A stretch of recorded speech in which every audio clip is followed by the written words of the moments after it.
بسم اللہ الرحمن الرحیم۔ یہ امام ابو حنیفہ رحمۃ اللہ علیہ کے دور کا واقعہ ہے کہ بغداد میں ایک رومی آیا۔ اس نے خلیفہ سے آ کر عرض کیا، میرے یہ 3 سوال ہیں، اگر آپ کی سلطنت میں کوئی موجود ہے تو بلائیے جو ان سوالوں کے جواب دے۔ خلیفہ نے اعلان کروا دیا۔ سب علماء جمع ہوئے۔ امام صاحب رحمۃ اللہ بھی تشریف لائے۔ رومی ممبر پر چڑھا اور اس نے سوال کیے، بتاؤ خدا سے پہلے کون تھا؟ بتاؤ خدا کا روح کدھر ہے؟ بتاؤ اس وقت خدا کیا کر رہا ہے؟ یہ سن کر سب خاموش ہوئے تو امام ابو حنیفہ رحمۃ اللہ علیہ آگے بڑھے اور کہا، میں جواب دوں گا، لیکن شرط یہ ہے کہ آپ ممبر سے نیچے آئیں۔ رومی ممبر سے نیچے آ گیا۔ امام صاحب ممبر پر جا بیٹھے اور سوال دہرانے کو فرمایا۔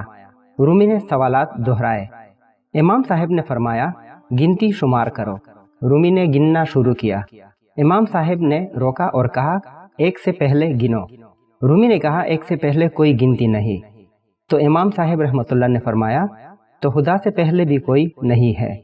اور دوسرے سوال کا جواب یہ ہے کہ امام صاحب رحمۃ اللہ نے ایک شمع روشن کی اور فرمایا، اس کا رخ کدھر ہے؟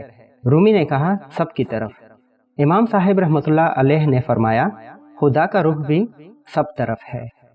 اور تیسرے سوال کا جواب یہ ہے کہ اس وقت خدا نے تجھے نیچے اتار دیا اور مجھے اوپر چڑھا دیا۔ رومی یہ سن کر شرمندہ ہوا اور واپس چلا گیا۔